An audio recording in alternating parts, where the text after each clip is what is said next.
अश्वमेध यज्ञ करवाए। युधिष्ठिर जी का सूर्य सब दिशाओं में फैल गया और भगवान सात्यकी और उद्धव को साथ लेकर के जो ही द्वारका के लिए रवाना हुए, रथारूढ़ हुए तो सामने उत्तरा दौड़ी हुई आई, पाईमान त्राईमान पाईमान, ये दिव्यमान तीखा बाण मेरी ओर आ रहा है, मुझे भले ही वशम करे, इसकी मुझे चिंता नहीं, लेकिन मेरे गर्व का नाश नहीं हो। देखा एक भारतीय नारी अपने गर्व की इतनी चिंता कर रही है कि मेरे गर्व का नाश नहीं हो। और वर्तमान में दुख है ऋषि मुनियों के इस देश में गर्व हत्या जैसा पाप हो। गर्व हत्या का पाप, गर्व हत्या का पाप ब्रह्म हत्या से भी बढ़कर बताया जाता है, लेकिन कोई सुनते ही नहीं। आज भगवान ने उत्तरा की वाणी को सुना, भगवान ने देखा ये अस्त्र जगत को पांडु शून्य करना चाहता है। अश्वत्थामा के द्वारा यह अस्त्र छोड़ा गया है। भगवान तुरंत योग के द्वारा उत्तरा के गर्भ में प्रवेश करते हैं, उसके गर्भ की रक्षा की। अब पांडवों की तरफ 5 अलग अलग बाण आए। भगवान ने सुदर्शन चक्र से पांडवों की रक्षा की और अपना भक्त वत्सल नाम सार्थक किया। अब जब अस्त्र का तेज शांत हुआ, भगवान बाहर आए। अब द्वारका के लिए जो ही रवाना हुए तो कुंती आकर के प्रार्थना कर रही है, विपदः सन्तु न सस्वत् तत्र तत्र जगत गुरु। भगवान, मैं जहां कहीं भी रहूं मुझे निरंतर कष्ट मिलता रहे।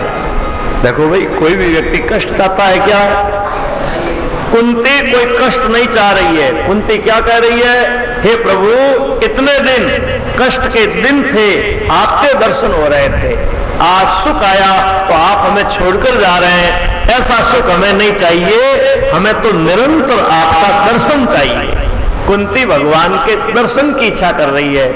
कुंती ने यहाँ 26 श्लोकों में भगवान की स्तुति की तो भगवान बोले, बुआ जी आपकी इच्छा पूर्ण होगी।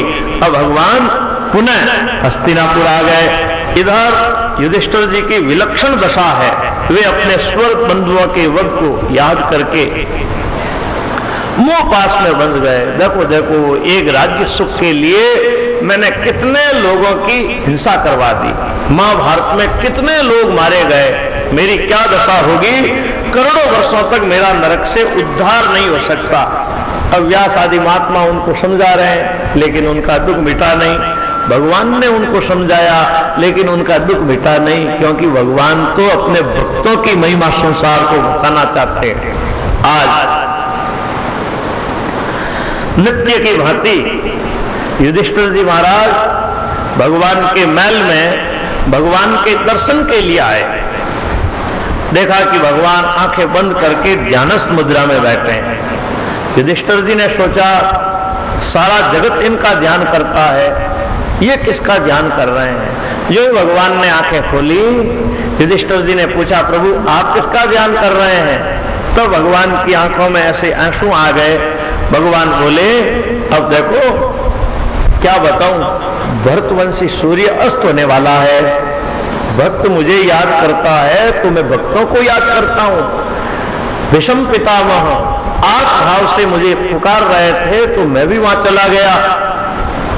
आपको धर्म तत्व समझना हो तो विषम जी के चरणों में जाकर धर्म तत्व सुनो। अब युधिष्ठिर जी भगवान की आज्ञा से कुरुक्षेत्र में, जहां स्वर्ग से गिरे हुए देवता की तरह सरसैया पर विषम पिता में लेटे हुए हैं, वहां जाकर के धर्म तत्व पूछा। उस समय युधिष्ठिर जी के भाई भी वहां पीछे पीछे आ गए, भगवान भी अर्जुन के साथ वहां आए। विषम जी सबका मानसिक पूजन अपने हृदय मंदिर में करते हैं। भगवान का पूजन मानसिक उन्होंने अपने हृदय मंदिर में किया। जब पांडवों की तरफ उनकी दृष्टि पड़ी तो वे बोले कि जहां भगवान है, जहां युधिष्ठिर है, जहां अर्जुन है, वहां कष्ट होना बड़ा आश्चर्य है, लेकिन भगवान की लीला को कौन समझ सकता है? देखो, भगवान तुम्हारे लिए सारथी बने, मंत्री बने, दूत बने, लेकिन भगवान में कोई विषमता नहीं। भगवान की भक्तों पर कृपा देखो। मेरे प्राण त्याग का समय आया और मुझे दर्शन देने के लिए भगवान स्वयं यहाँ आ गए। मैं तो यही चाहता हूं जब तक मेरा शरीर नहीं छूटे मुझे इसी स्वरूप का दर्शन होता रहे। उसी समय युधिष्ठिर जी ने सरसैया पर लेटे हुए विषम जी से अपने मन की शांति के लिए कई धर्म पूछे हैं। विषम जी ने नाना आख्यानों के द्वारा, नाना इतिहासों के द्वारा वर्ण धर्म, आश्रम धर्म, भगवत धर्म, स्त्री धर्म, इन सब बातों का विवेचन करते हुए कहा, अपने को कर्ता मानकर क्यों दुखी हो रहे हो? करे करावे राम जी मैं कछु करता ना, राम चरण जो मैं करूं बड़ी चूक मुझमाए। मैंने किया ये सबसे बड़ी भूल है। भगवान ने गीता में जो बात कही, क्या भगवान की बात को भूल गए? द्रोणम च भीष्मम च जयद्रथम च कर्णम तथा ज्ञानपि योधवीराम मया हतास्त्वं जहिमा व्यतिष्ठा युध्यस्व जेता शिरणे सपत्ना। उत्तरायण का समय आया, विषम जी ने अपनी वाणी को रोका। सामने खड़े चतुर्भुज भगवान के स्वरूप का दर्शन करते हुए आज उन्होंने अपना मन प्रभु के चरणों में लगाया। भगवत कृपा से शस्त्रों की पीड़ा दूर हो गई। आज शरीर का त्याग करते हुए वे प्रसन्नचित्त से भगवान की स्तुति करने लगे। विषम जी यहाँ स्तुति कर रहे हैं, प्रभु आपने लीला करने के लिए प्रकृति का आश्रय लिया जिससे संसार की परंपरा चलती है। इस समय आप मेरे सामने खड़े हैं, मेरे पास देने को कुछ नहीं है, मैं अपनी मति आपके चरणों में भेंट कर रहा हूं। प्रभु आपका कैसा सुंदर श्याम विग्रह, पीतांबर की कैसी अद्भुत शोभा। प्रभु जब लड़ाई में धूल उड़ रही थी, धूल से आपके केस मटमैले हो गए थे, तीक्ष्ण बाणों से आपकी त्वचा विदीर्ण सी हो गई थी, कवच भी टूट गया था। हे प्रभु आपके उसी दिव्य रूप में मेरा मन लगा रहे। अर्जुन ने कहा दोनों सेनाओं के बीच में रथ खड़ा करो, तो आपने दोनों सेनाओं के बीच में अर्जुन का रथ खड़ा किया। अर्जुन ने जब नजर प्रसार करके देखा, ये मेरा परिवार, क्या मैं अपने परिवार से युद्ध करूंगा? क्या मैं अपने परिवार को अपने हाथों से मारूंगा? मैं युद्ध नहीं करूंगा। उस समय आपने अर्जुन से क्षत्रिय धर्म का पालन करवाया। अर्जुन को आपने गीता का उपदेश दिया, अर्जुन की कुमति आपने हरण की। आपके उस रूप में मेरी रति हो। लड़ाई में तीक्ष्ण बाणों से पांडवों की सेना का संहार हो रहा है, आप उस संहार को देख नहीं पाए।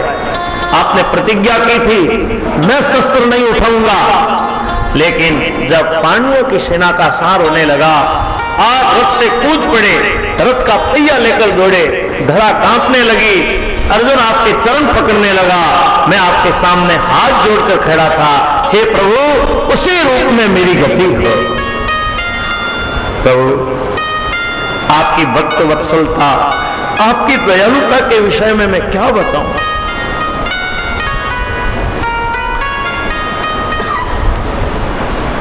हाथ में चाबुक लिए, घोड़ों की लगाम पकड़े, जब आप अर्जुन का रथ हाँक रहे थे, जो योद्धा आपके दर्शन करके युद्ध में मारे गए वे सब आपके स्वरूप को प्राप्त हो गए।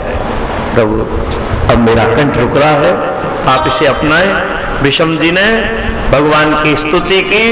विषम जी के शरीर से एक दिव्य ज्योति निकली जो बिजली की तरह चमकती हुई सबके देखते देखते भगवान में लीन हो गई।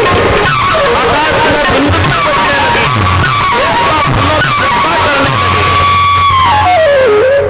युधिष्ठिर जी ने दुखित होकर विषम जी के शरीर का दाह संस्कार किया। ऋषि मुनि भगवान को प्रणाम करके अपने अपने आश्रमों को गए। युधिष्ठिर हस्तिनापुर आए और सबको सांत्वना देकर धृतराष्ट्र की आज्ञा से धरा का शासन करने लगे। ऋषि लोगों ने पूछा, सूत जी महाराज, युधिष्ठिर जी ने आतताई राजाओं का वध किया, फिर उनको राज्य मिला, फिर वे क्या करते हैं? सूत जी बोले, ऋषि लोगों, भगवान श्री कृष्ण परीक्षित की रक्षा करके पांडव वंश को अंकुरित करते हैं। युधिष्ठिर जी का राज्याभिषेक हुआ, उनको बड़ी प्रसन्नता हुई। अब युधिष्ठिर विषम जी के उपदेश से और भगवान की सम्मति से इस धरा का शासन करने लगे। उनके राज्य में समय पर वर्षा होती थी, धन धान्य आदि से पृथ्वी पूर्ण काम धेनु बन गई थी। गायों के स्तनों से दूध बह रहा है, मनुष्यों को कोई तरह का दुख नहीं, राज्य का काम सब अच्छी तरह से चल रहा है। भगवान अपने बंधुओं के आग्रह से थोड़े दिन हस्तिनापुर रहे। अब भगवान बंधु बांधवों से मिलकर द्वारका के लिए रवाना हुए। जो ही रथ पर सवार हुए तो भगवान के वियोग से सारी प्रजा व्याकुल हो गई। भगवान ने सबको आश्वासन देकर यात्रा आरंभ की। जब भगवान जाने लगे, अर्जुन ने छत्र लिया, उद्धव सात्यकी ऐसे व्यजन चामर डुलाने लगे। मार्ग में नगर की स्त्रियां भगवान के ऊपर फूलों से वर्षा कर रही है, आपस में वे चर्चा कर रही है। सुनो जी, जो निर्गुण है ना, वो हम सबके भाग्य से आज देखो यहाँ सगुण होकर पधारे हैं। सृष्टि पालन की लीला यही करते हैं, इनके श्रीमुख से ही तो वेद निकले हैं। सुनो, योगी लोग इन्हीं के स्वरूप का ध्यान करते हैं। जब दुष्ट लोग अधर्म से शासन करते हैं तब ये नाना रूप धारण करके धर्म की रक्षा करते हैं। आज यादव कुल प्रशंसा का पात्र बना हुआ है, मथुरा आज धन्य है। भगवान द्वारका की आज कीर्ति बढ़ा रहे हैं। इस तरह देखो सब लोग भगवान की चर्चाएं कर रहे हैं। भगवान मार्ग में कई देशों का अतिक्रमण करते हुए, मार्ग में भक्तों की पूजा स्वीकार करते हुए, जब सूर्य नारायण अस्ताचलगामी हो चुका है, भगवान द्वारका के पास जा पहुंचे। भगवान ने अपना 5 जन्य शंख ध्वनि सुनी, द्वारका वासियों ने सुना, भगवान आ गए। अब द्वारकावासी नाना भेंट लेकर के भगवान के चरणों में आए, नाना भेंट प्रभु के चरणों में अर्पित करके प्रार्थना करने लगे। त्वमेव माता च पिता त्वमेव बंधुश्च सखा त्वमेव विद्या द्रविणां त्वमेव सर्वं मम देव देव। आप ही हमारे माता पिता हैं, आप ही हमारे स्वर्ग बंधु हैं। जब से आप हमें छोड़कर गए ना, उस दिन से हमारा एक एक क्षण युग की तरह बीत रहा था। हम तो यही चाहते हैं कि नित्य आपके दर्शन होते रहें। भगवान ने सबकी पूजा स्वीकार की। द्वारका वासियों के साथ जो ही भगवान पुरी में प्रवेश करते हैं, बोलो द्वारका धाम की। द्वारकापुरी की अद्भुत शोभा है, जगह जगह बंदरबार बांधे हुए हैं, पताकाएं लगाई हुई है, झंडियां लगाई हुई है, सुंदर कलश सुशोभित है, केले के खंबे सुंदर दीपक संजोए हुए हैं, दुर्वा के अंकुर जगह जगह बिखेरे हुए हैं, मांगलिक कलश शोभा पा रहे हैं। द्वारकापुरी की सजावट देख करके भगवान बड़े प्रसन्न हुए। राजमार्ग में पहुंचे तो मार्ग में वसुदेव, अक्रूर, प्रद्युम्न, साम ये वीर हाथों में सुंदर मालाएं लेकर के आए। भगवान को पुष्प मालाएं धारण करवाते हैं और भगवान यहाँ सबसे मिले। जाकी रही भावना जैसी, जिसकी जैसी भावना थी भगवान आज यहाँ सबसे मिले हैं। किसी को हृदय से लगा करके मिले, किसी को प्रणाम करके मिले, किसी को हाथ से इशारा करके, किसी को देख करके, किसी से मुस्कुराकर, अरे जो जिस भाव से मिलना चाहता था भगवान सबसे मिल लिए। और भगवान जो ही आगे बढ़े, राजमार्ग से आगे बढ़ रहे हैं, नगर की स्त्रियां घर की अटारियों से भगवान के ऊपर फूलों की वर्षा कर रही है। भगवान जो ही राजमहल के पास आए, साथ में जितने भी लोग थे सबको विदा किया। अब सब अपने अपने घर जाओ भाई।